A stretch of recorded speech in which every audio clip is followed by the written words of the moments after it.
าไหว้พระเจ้าองค์เลิศนาโถทั้งนะโมสังโฆพร้อมคำไหว้ผู้สั่งผู้บาอาจารย์ผู้ประทานสอนศิลปศาสตร์ผู้ฉลาดผู้เข้าแต่งก่อนขอวิงวอนเจ้าไทยทุกโมที่เกิดอยู่ในทินแหลมทองพวกเขาของมรดกสืบไปรักษาไว้เป็นเกียรติศักดิ์ศรีของเขาดีเอามาอวดอ้างให้กระจ่างให้ฟังได้ยินนาฏศิลป์เป็นคู่ของเราพวกผู้เฒ่าฟังแล้วมวนโหพวกเป็นคู่สั่งสอนสืบไว้รักษาไว้ในโบราณตามตำนานน้องหันเมืองใหญ่รักษาไว้หุ่นลูกหุ่นหลานในตำนานละผู้มาติดต่อ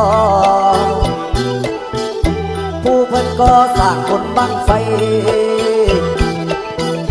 มีเงินไขบังไฟมาแข่ง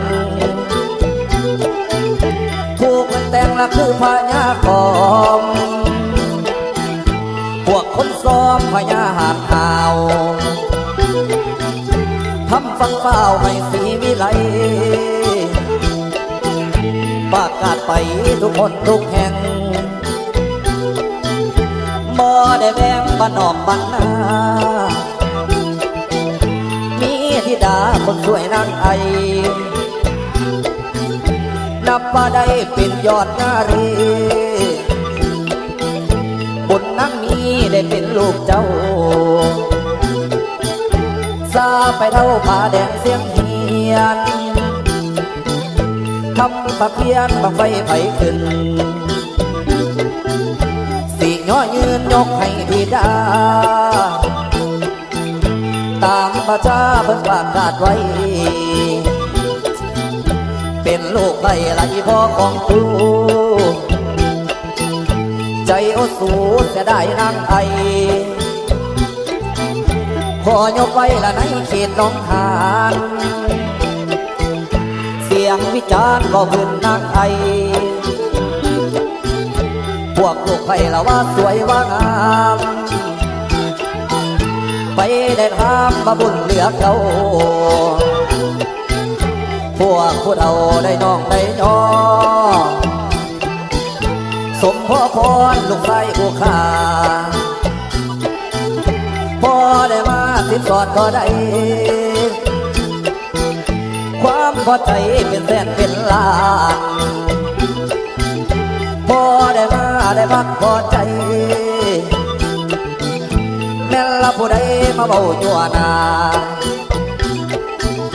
เสียงคนซาละไปหอดพระองค์เพียงประสงค์เสียงนางไอสิยกให้เป็นหญิงเทวีบุญให้ดีมาไฟเสียงขึ้น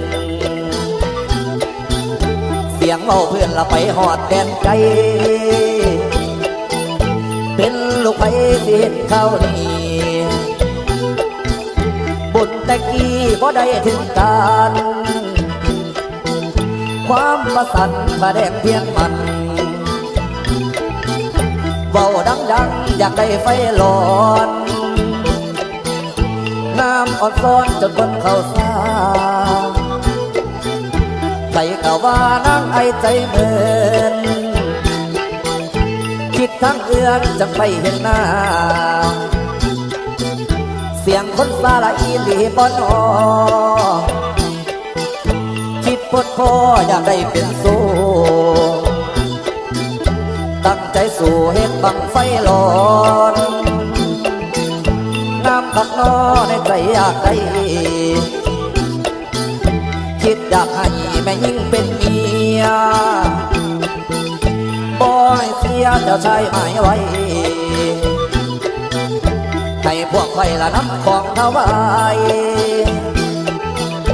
ว่าพี่ชายพระองค์มาหอดบอกกันหลอดให้นางไอฟังอานิจจังสังขารบ่เที่ยง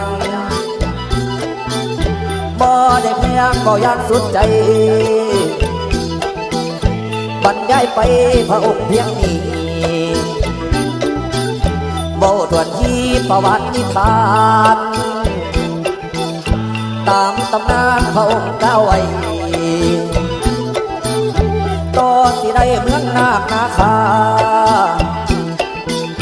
มีธิดาพระองค์ไว้ก่อนโอ้ฮะโอ้ฮะโอ้ฮะโอ้โอ้ฮะโอ้ละฮะโอ้ฮะโอ้